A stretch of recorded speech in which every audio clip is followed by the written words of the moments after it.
see how far we can get to. Maybe it'll be part of the Patreon account or bloopers. Part 1, part 2 to be continued.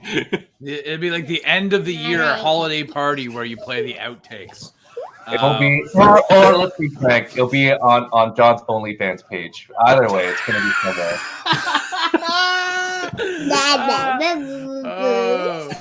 Yeah. Welcome, everyone, to the Heroes World Quarantine Podcast. Venice update.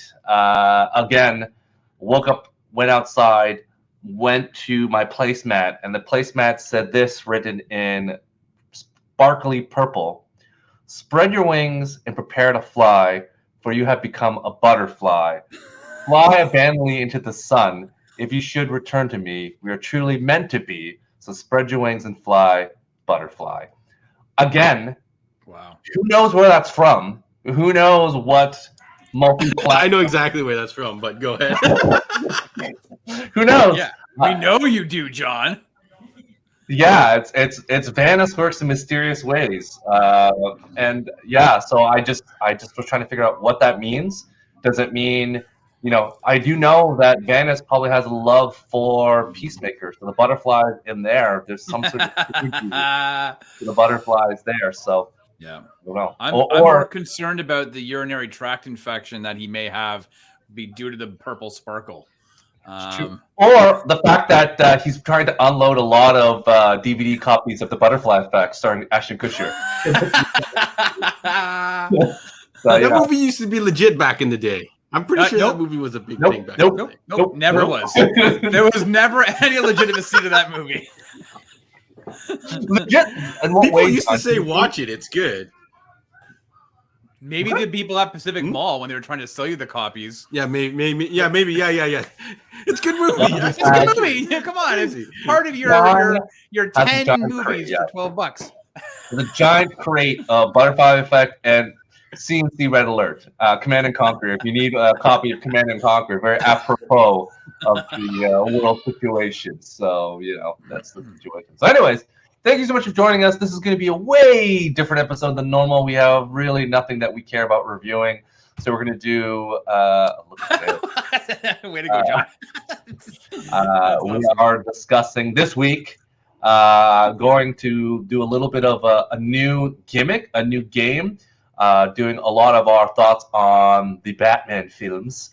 So here we go. But before doing that, of course, I am your host, Stu Pei. With me is one of the owners and proprietors of Heroes World, that be Mr. John Ho.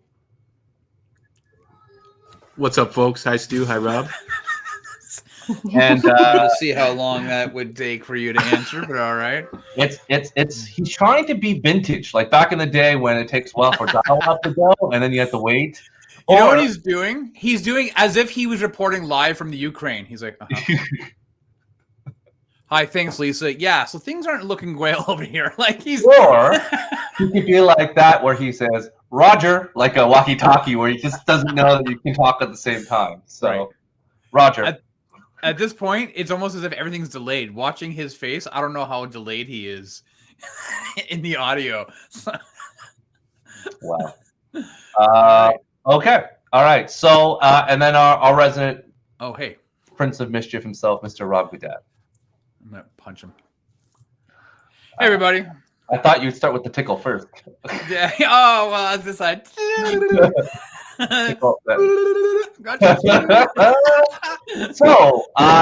So thank you for joining us all. We're going to do something different. We're going to do the Multiverse Challenge, Secret War, Battle Supreme, the Supreme Championship Battle of the Heroes World Network Stars. This is just an Aiken back in the day when you'd see Lee Majors, Foxy Box, Costas. So this is similar to what it is. It's the Heroes World Stars getting together, fighting each other in random competitions such as sack race, arm wrestling, and tug of war. So these are all things that happen. Right. Without pants. So this is what's going to happen today. I have made a wheel of names of 11 Batman films that we have watched, all theatrical release, as well as some of the movies we have reviewed on this channel. And what's going to happen is we're going to pick one person to spin the wheel. That person's going to pick a film. If they don't like to spin, they can spin again. Once they have selected the film, the other opponent will get to choose whether the movie is good or the movie's bad. And then the other person that picked the topic is going to have to defend. So we're going to do back and forth a few times. I'll be the judge. There will be a winner. Not based on anything. This is John Ho math, so it doesn't really matter. The points mean nothing. Nothing, just like whose line. It's just going to be just how I feel. If you make some good points, if it's funny, if it's out of the whack, don't talk to me about box office transactions or theatrical awards. That won't matter to me. So we're gonna go through it. So we're gonna start off with flipping up of a coin. So John, heads or tails? Tails. The answer is heads. So Rob gets to. Let's go to the wheel. I'm gonna spin the wheel of fish. So, all right. So, as we say, wheel of morality, turn. Tell us the lesson that we should learn. And the answer is,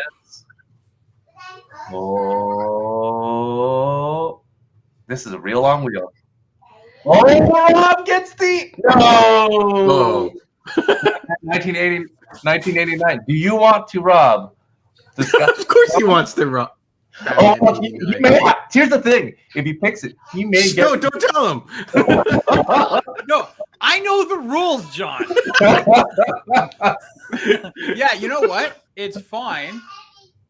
I will pick this movie. Okay. All right. I will defend. Or do you want to spin again? That John decides. Or you want to spin again? Or you? No, good? I'm good to. We should. All right. Yes. Here we go. All right, it's gone. All right. So, John, do you want to argue that this is a good movie, or do you want to argue that it's a bad movie?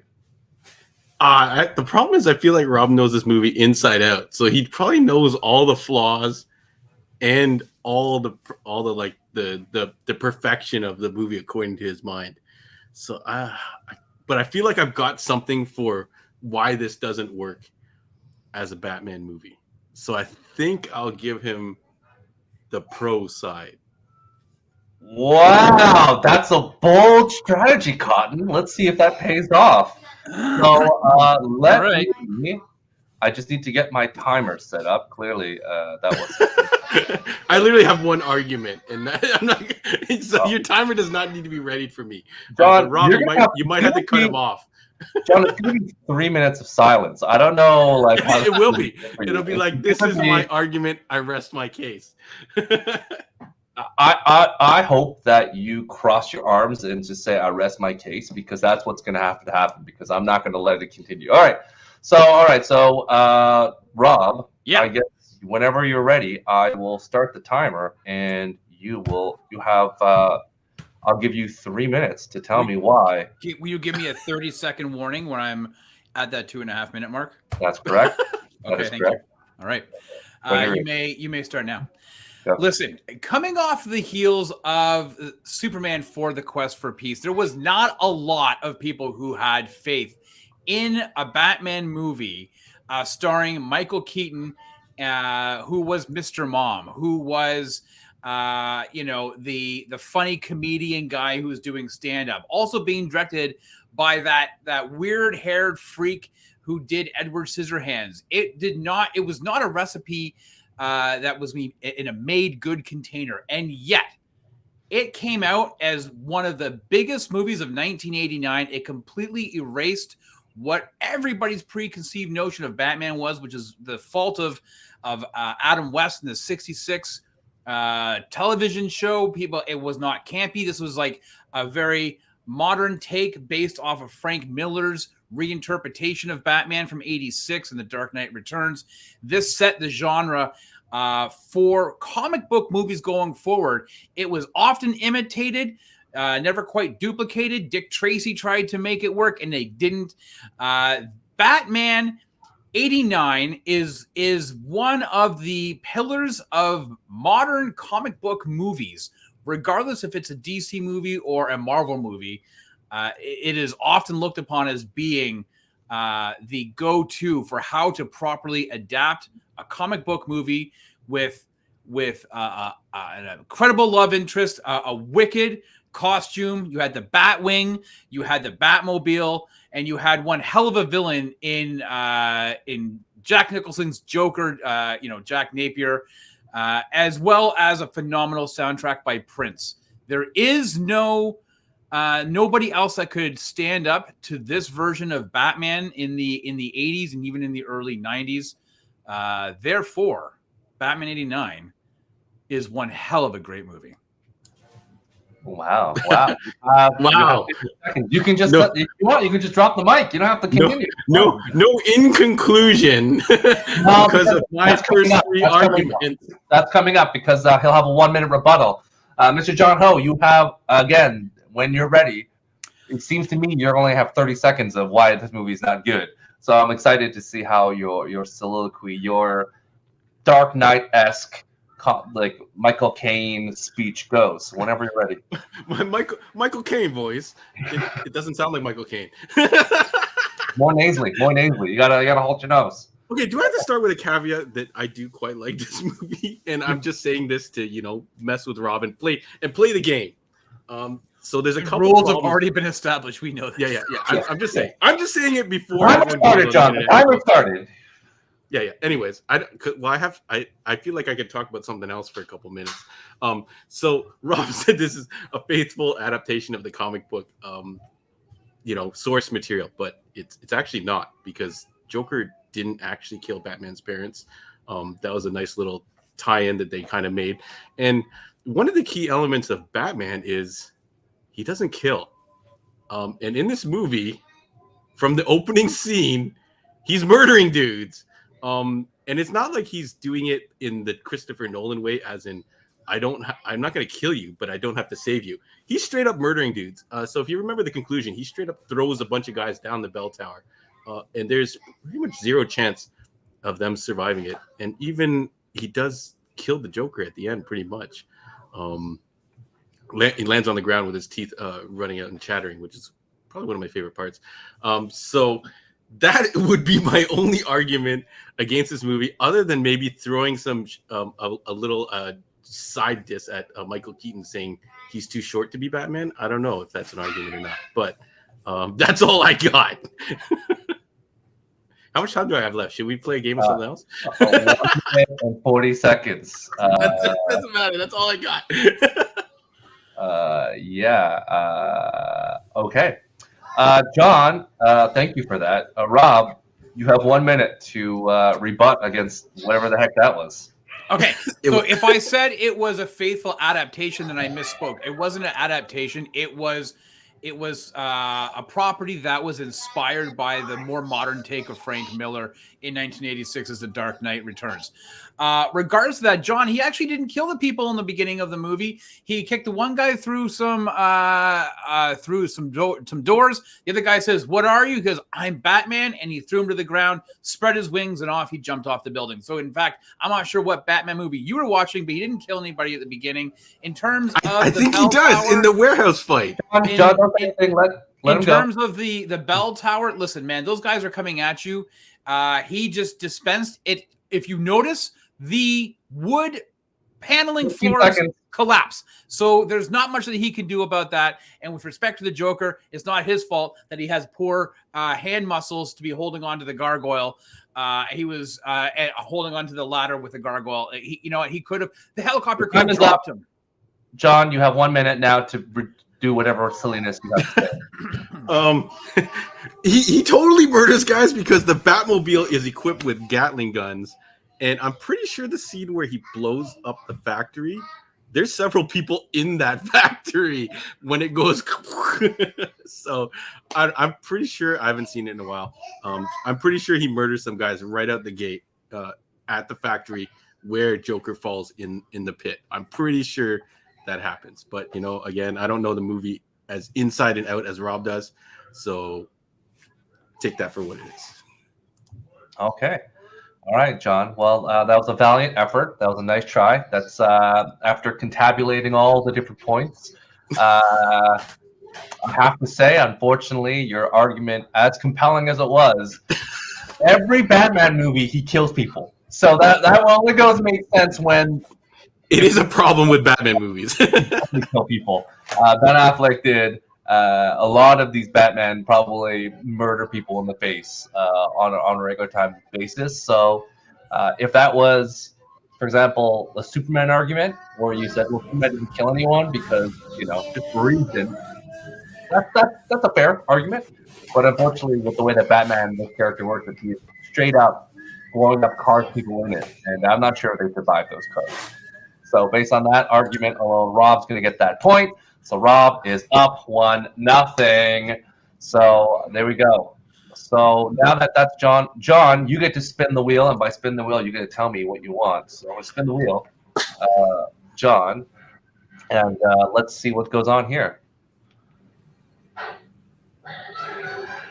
I feel like we should have had like a big wheel, like Price is Right style. Sponsor a wheel. Uh-oh. Oh, well, John, I assume you want to spin this again, correct? Let's spin it again.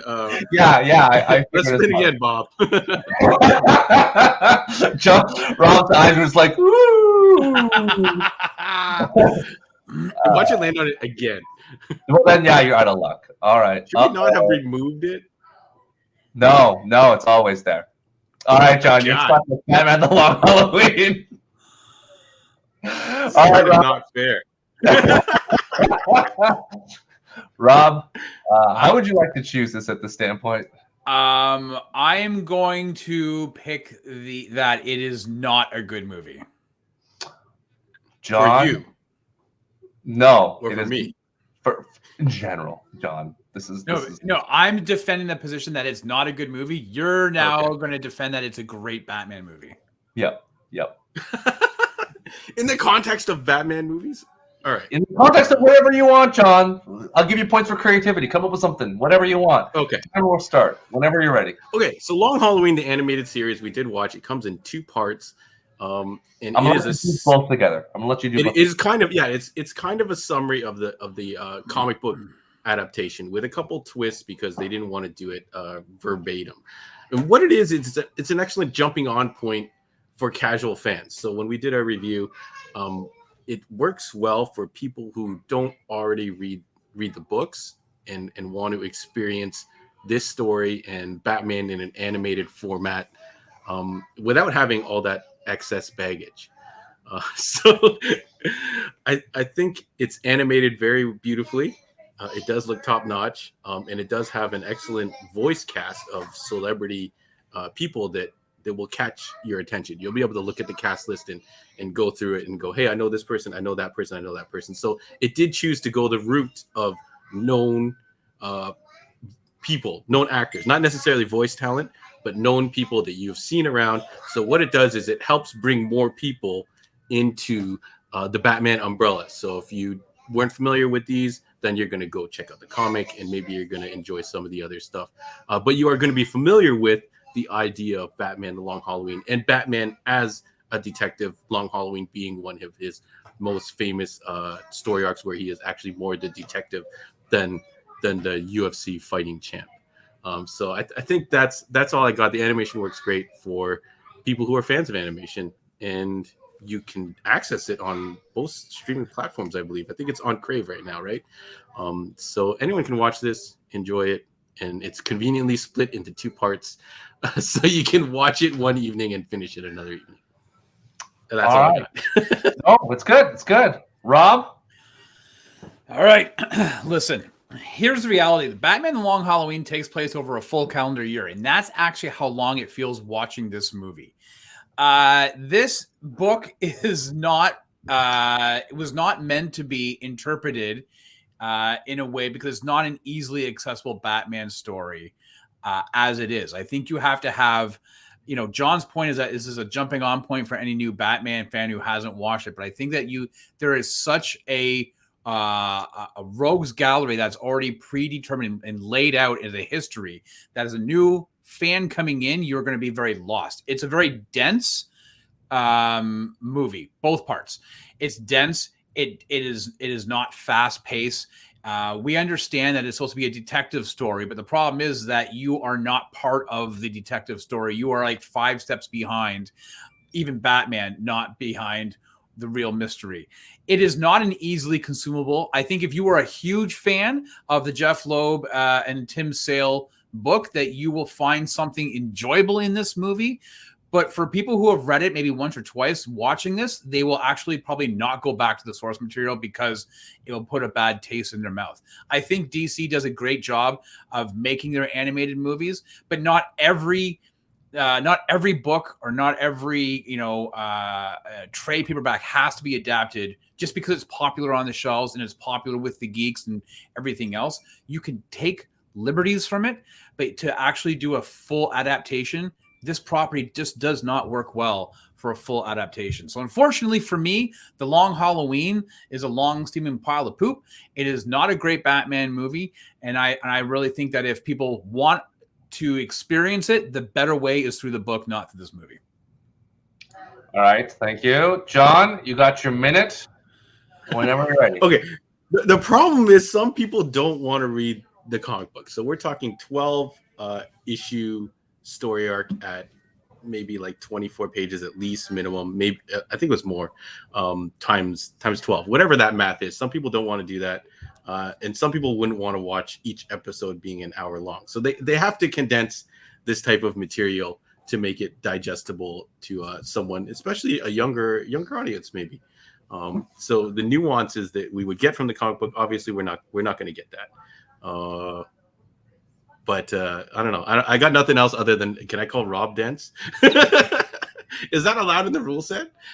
No, it's not. Okay, sorry. So I retract that statement. You can strike it from the record. Whoever the stenographer is.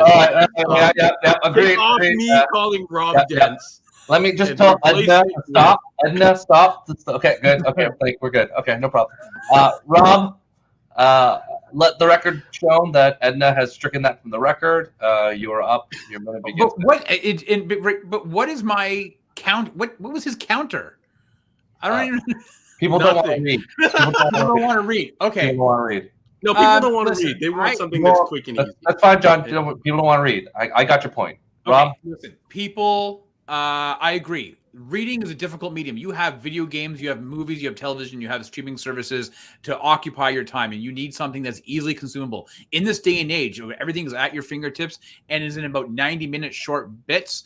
That is the easiest way to consume television shows and movies nowadays. The problem is with The Long Halloween, it does not move fast, and it will lose people. It is broken up into 2 parts because there is so much to it, and unfortunately, that is its hindrance. That is its own kryptonite. And if people can't get past the first part, there's no way they're going to go to the second part because it is a slog. You do not feel like you are watching a Batman detective story. You're just kind of watching a very slow moving. It's like watching The Lighthouse. There's nothing to it. There is no point. I would highly recommend watching any other Batman movie. You are done. Rob, you are so good. Can we get Rob's diss of The Lighthouse? You were dominating in all circles. You had John on the ropes. I was going to give it to you. Everything was your point. And you said, I agree with John. And then that's it. You're out. The moment you said, I agree with John, that people don't understand. Technicality. Like, Rob, no, out. You stepped on the foul line. I have the reward, the point to John for how flimsy it was, how bad it was. But you know what? Rob agreed with you. So that's at the end of the day, that's all it's about. So we are tied at 1 apiece. That's bullshit, dude. You're really I agree with John. And I'm like, what are you doing? You don't agree with him.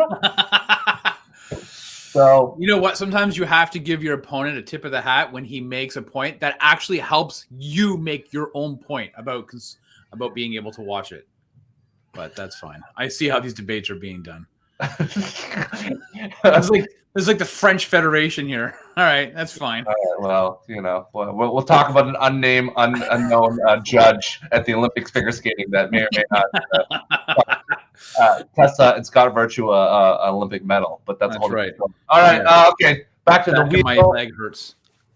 back to the wheel. Mr. Rob is All spinning. right. All right. Let's see what Rob is choosing this time around. On topic number 3, the score is tied, 1 apiece. And here we begin on Batman Begins. Do you want this or you want to spin again? No, I want it. Okay. All right. Do you want this movie? Do you want to say this is good or do you want to say it's bad?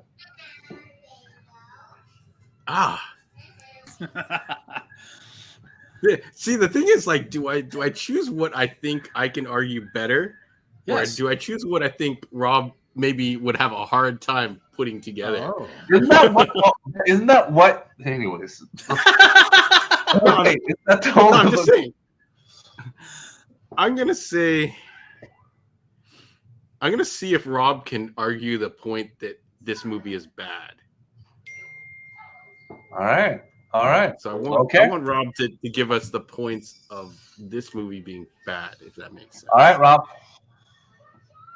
Oh, I'm first. Oh, wait, no. Yes, you are bad. You go He first. spun the wheel. You spun the wheel. Yeah.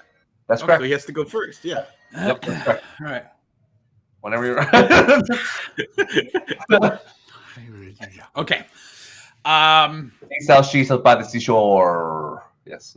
This is okay. You started. All right. This is now the 5th Batman movie that we received in 2005 since 1989.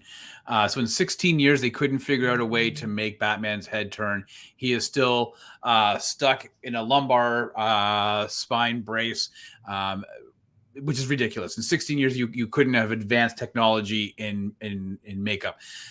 Christopher Nolan went on record saying that he wanted to take a Batman removed from the fantastical natures of the Joel Schumacher era of movies and make it grounded in reality. Grounded in reality does not mean you're going to have a crazy psychopath pouring a whole bunch of psychotropic liquids into the water system of a major metropolis such as Gotham City, and then using a microwave emitter to be able to then turn that water into a gas that is inhaled. First of all, that piece of equipment does not exist. How are you making your stance that this is a movie that is based in reality of what would it be if it was a real person named Batman in the streets, and you're using it and wrapping him up in this fantastical mission or journey with a villain that is absolutely ridiculous? How is it supposed to be grounded in reality when you have a Arkham Asylum run by an individual who maybe got his degree in psychology or psychiatry 4 years prior? The whole notion that that the police and everybody else are corrupt and nobody else is able to figure all of this out is laughable at best. Bruce Wayne is one of the most famous people in the world. He goes missing. You're trying to tell me that other parts in Hong Kong, in China, where he was at, they didn't recognize who he was? It makes no sense whatsoever. And Rachel Dawes as a character is a very poor assistant district attorney. Nothing about this movie makes sense. It was a great attempt at rebooting a franchise based in reality. Unfortunately, it was way too fantastical and is just this side of the Joel Schumacher Batman Forever. Wow. Thank you, Rob. When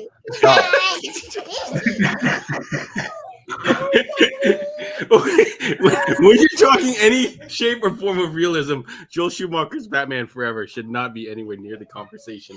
But yeah, you're right. They did a realistic, gritty take on Batman, which was a much needed take after the outrageous costumes, nipple-infested suits, and very lame bad guys of not very lame, but very campy bad guys, almost straight out of Batman 66.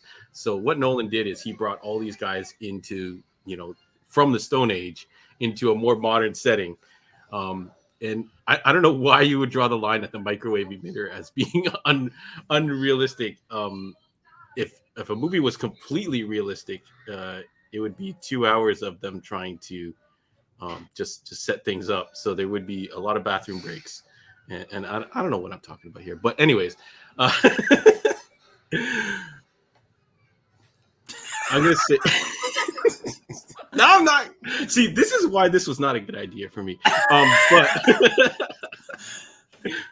Nolan, 2 minutes. the numbers speak for themselves. So I don't even have to talk about anything. Like, I don't know how long the year gap between the Batmans was, but this was enough to spawn an entire trilogy of movies that were consistent. It had the same people working on them, directing, had the same people roughly start. Okay, you know what? They changed a bunch of guys. So Christian Bale was the same Batman throughout all of them.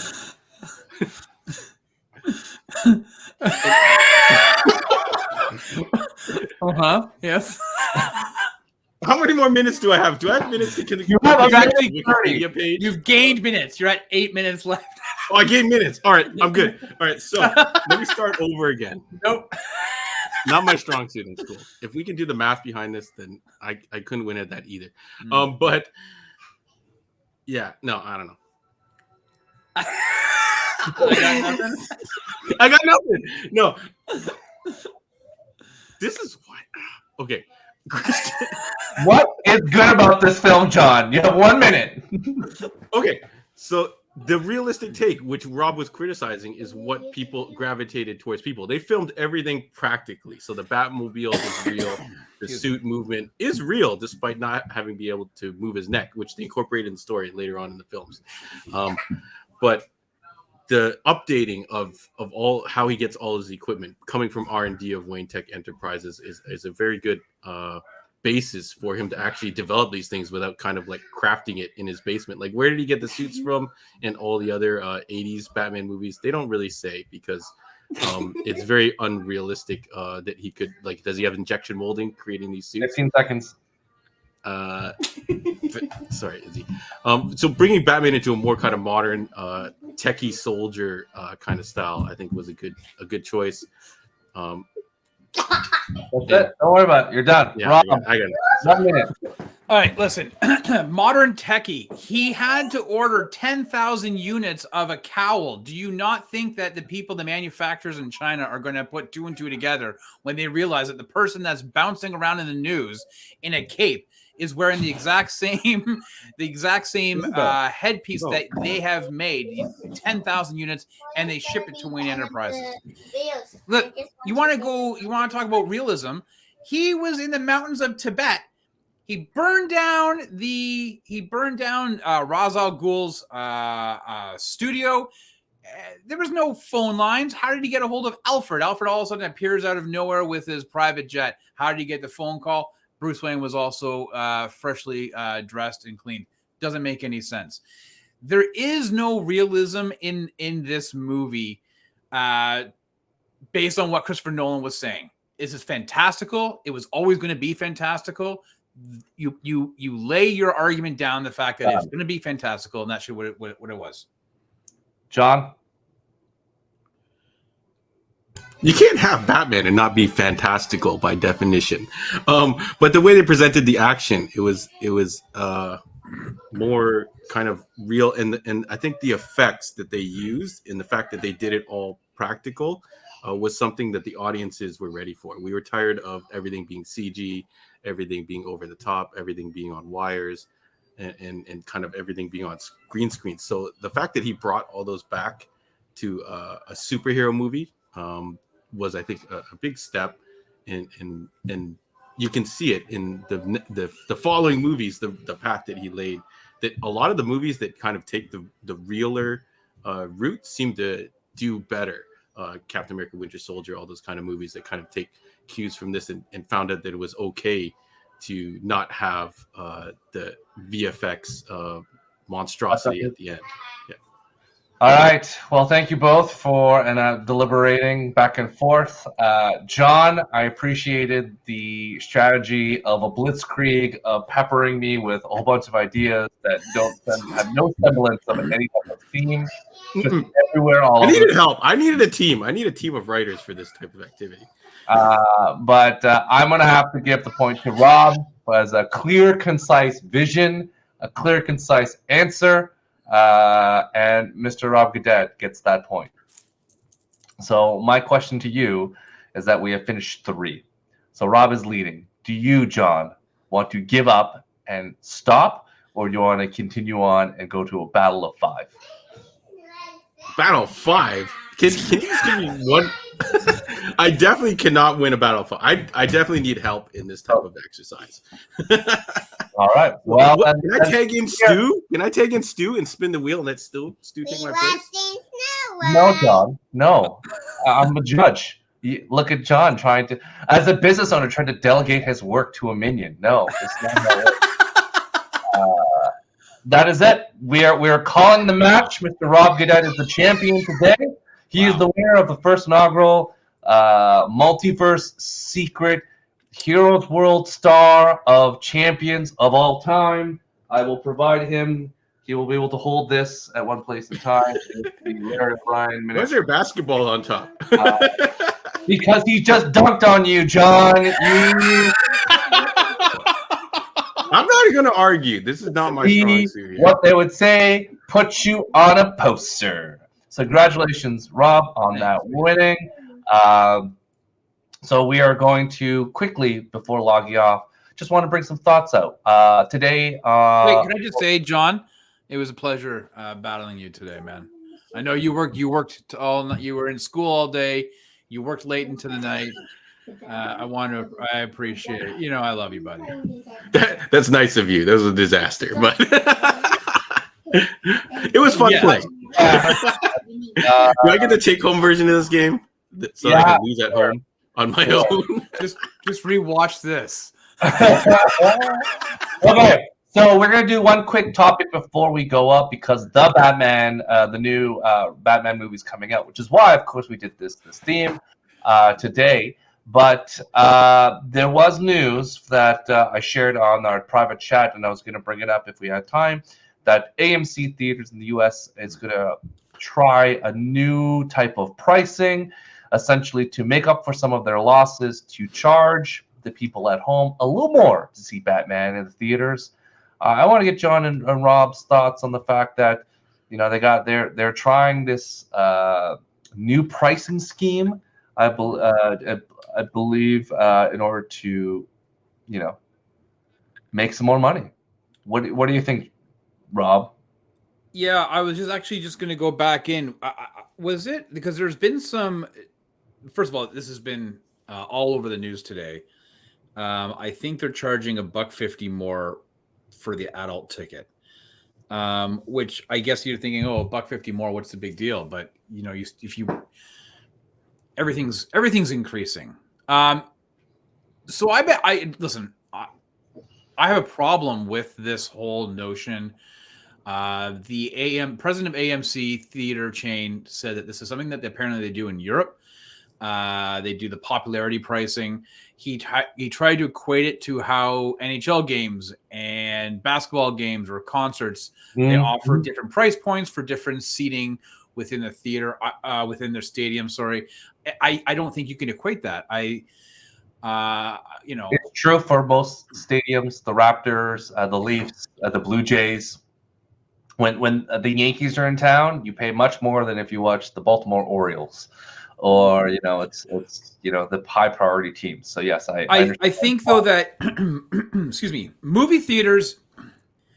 I think this is the wrong time. Excuse me. I think this is the wrong time to do it. During the pandemic, this is always a concern of will people want to go back to the theater experience, the movie-going experience, because things started dropping on streaming.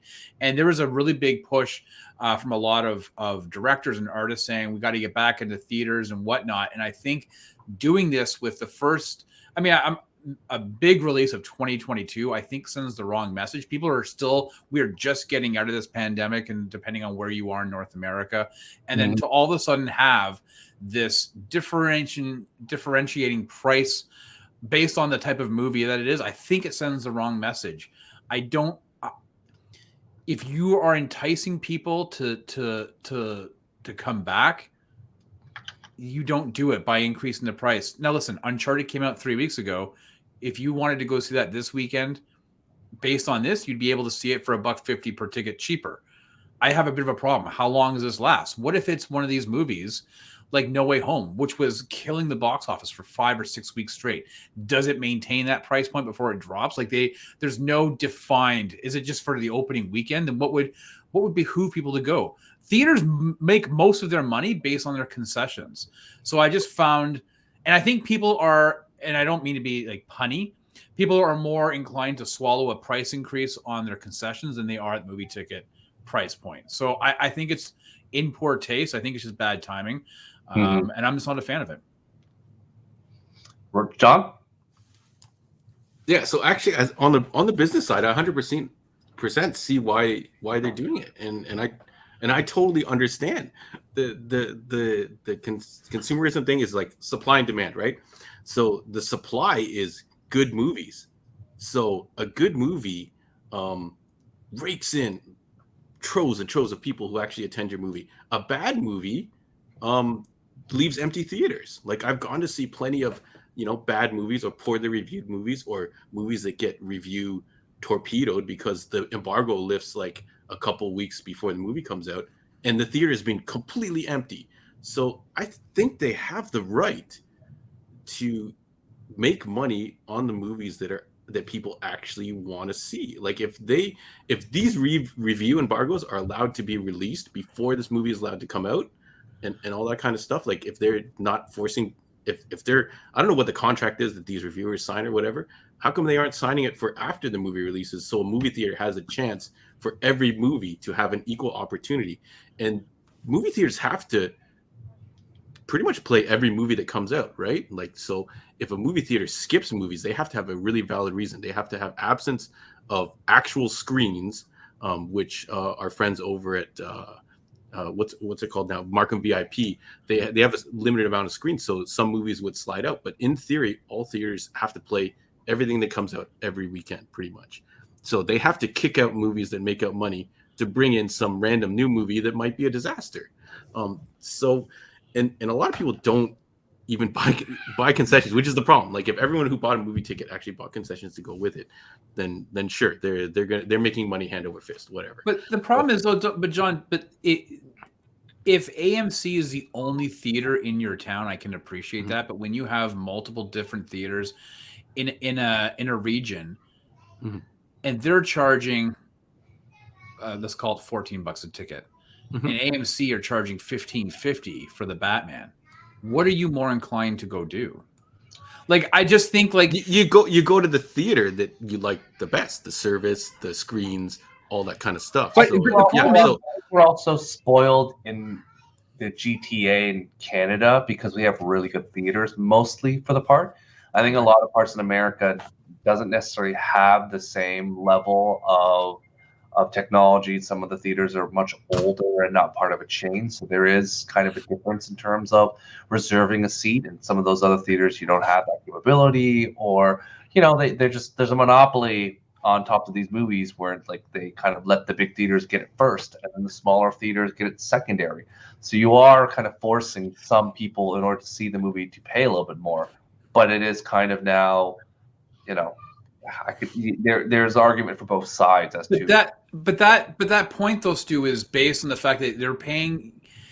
If the movie going experience it has been improved at those theaters, then it makes sense of why they would be charging a higher price point. But that's not the case here. Like my theater where I go to Landmark out in Whitby is a bit cheaper than it is than the Cineplex ones. The higher price Cineplex ones. I don't have one close to me. I have a more of the Morningside type Cineplex, like the seats don't recline, all that stuff, and it's cheaper, but I won't go there. I prefer the nice movie going experience that I get at Landmark. So I'm those places, not reclining seats. I'm willing to pay for a nice movie going experience, but that's different than paying a premium for a high in demand movie. I think that's a problem. Well, what does that say about the movies that don't? What if it's a brand new movie, like an art house movie? Stu, you're a big art house movie fan. What does it say about The Green Knight that is on opening weekend and does not have a high price point? Do you not think that there's a negative connotation though that people are looking at? Maybe saying, more why people is this? see it though. People will only see those other movies. There's been like some people rate movies on full price, matinee, like go see it at home. So this is, I feel like this is just incorporating that structure right off the release. Like, I think that again it calls back to, this is your first, you have only been open for a full 4 months, right? No Way Home was your first real big movie that you had. Even No Time to Die didn't open in every area because not all regions were open. So you had 4 months, and this is what your big, kicking off of 2022, really. Yeah. But how many movies do you think they actually made bank off of? Like the James Bond, for sure, that was a big box office. No, but I think John, to your point, Home. You got to not worry about last year. A lot of stuff was written off. A lot of stuff was put into streaming. But I think that doesn't speak well for this slate of 2022. I think they're looking at it from a analysis point to say there are less movies coming out. Blockbusters are pretty much the only thing coming out, so we have to maximize our return on those films because, frankly, smaller movies aren't coming out. They're going straight to streaming. The streaming wars is a thing where even Turning Red, this Pixar movie that should be in the theaters on March the 11th, is not even going there. So the money that the theaters would have made on that for a kids movie is gone. So I think there's a lot of things happening right now to the marketplace that's affecting. They've created that with the streaming model, right? Yeah. So some people aren't going to see these movies, period. So maybe if they were $1 or $2 cheaper, maybe they would. And if their premium movie is more, then they're like, hey, I'll get the non-premium movie, and we'll go. So it kind of gets spread out instead of everyone flocking to only the Spider-Man screen. But the problem is the reverse of that argument, though, is that if a premium movie is Venom 2 considered a premium movie when it opens, and are they going to charge a higher price point? And then all of a sudden, people are like, wait a minute. Why did I pay an extra $1.50 for this piece of shit? Like, this is not a $15.50. This is a $14 movie. Like, this is the point. I would argue it was a $4 movie, Rob. Right. Yes. Anyway, but that's where I think that's the problem is how do you differ? So then, if you want to increase, if the movie theaters are saying, hey, we need to make some of our money and offset our losses as a business, then you do it across the board. But don't do it for some of those movies. People have to also recognize that when the movie first release, the theaters get a small cut. The studio gets the biggest cut. The longer the movie is in the theater, the more the theater makes per ticket. Right. So after a month of the theater, instead of 60-40, it flips the other way around, where the theater makes the bulk of the ticket price, and the studio gets less.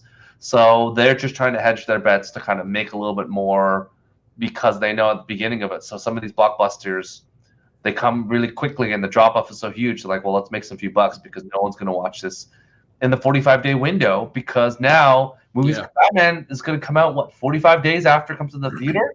Yep. So, if you're not comfortable, like our boy Dre, he's going to be like, I'll just download it in 45 days. I'll watch it on HBO Max or whatever. I'm not going to go to the theater. So... this is the nature of it, and I feel like this is going to be the norm.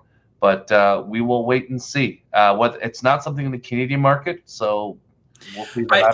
I just think, though, I do think that the movie-going experience, the more you're going to charge, eventually it's going to push people to say, then why go to the theater? Then I will just wait for the 45 days. They'll do it because there's still dates, and you want to take kids to theaters, and there's still. Yeah, but it's expensive, man. Well, it's expensive. You start getting babysitters, this and that. Now going to see the Batman is costing you $120.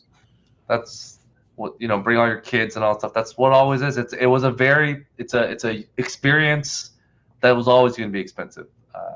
It is what it is. So. Just taking your kid to watch a baseball game or a Leafs game or whatever. It's an event, and that's what these movies are. They're event movies. Just gotta pony up the money. So, but we'll wait and see because again, it hasn't affected the Canadian market yet, and this is just a test screening for AMC. But who knows? But John, tell us what we can find you in the desert of the real, and also on the internets. Yeah, so you can find me. Crashing and burning a little less on our other social media. So Heroes World Online on the Facebook, Instagram, and YouTube and Twitch channels. And if you want to follow us on the Audio Heroes World podcast, we are on iTunes and Spotify. Spotify is free, folks. You can follow us on Spotify and you listen to our content without ads and things like that. It's just the music where you have to listen to the ads and everything gets shuffled around. But it is free. So check us out there. And then in the desert of the real, you can find us in Markham, Ontario. The links are in the bottom of the description. Come visit our shop. We've got tons and tons of stuff in stock, lots of comics to read, and toys to play with, statues to decorate your humble abode. And we do have a lot of the Batman merchandise just arriving now. So if you are going to see the movie this weekend, which we're probably going to talk about, we got lots of stuff. We got you covered there. Rob, what's going on the Sidekicks show this week? Yeah, so Monday nights, 8:15 p.m. live on YouTube, Twitch, and any other streaming service there. You can find John and I doing the Sidekick show. This week, we are taking one more week off before we resume our 90s action movie bracket. This is like an AMA, an AUA, Ask Us Anything, where it's your show. You talk about the things that, in the chat, bring up topics that you want to talk about, and then John and I will kind of discuss them. We're not going to debate them, not to worry, but we'll discuss them and we'll give our Thank thoughts. God. Yeah, and we'll talk about some of the things that are happening, whether it's comic book, movie, TV news, so on and so forth. So definitely, come and join us Monday night, and bring some questions about some of your favorite things that you've seen recently, and we'll talk about them. Awesome. Well, thank you so much for joining us for that experiment that was. Thanks for putting it together, Stu. Yeah, please, if you can, support the channel by liking, subscribing, bells button, and if you can support your local store by purchasing anything, small, big, or whatnot, that'd be helpful during these times. But be safe out there, and we will see you all soon. Bye, everyone. See ya. Yeah, you can see now. Okay. Hit like and subscribe and hit the bell. And hit the thumbs up. Yeah. Okay, thanks a lot, folks. Thank you, Stu. Thank you, Rob. Thanks, Hit the bell.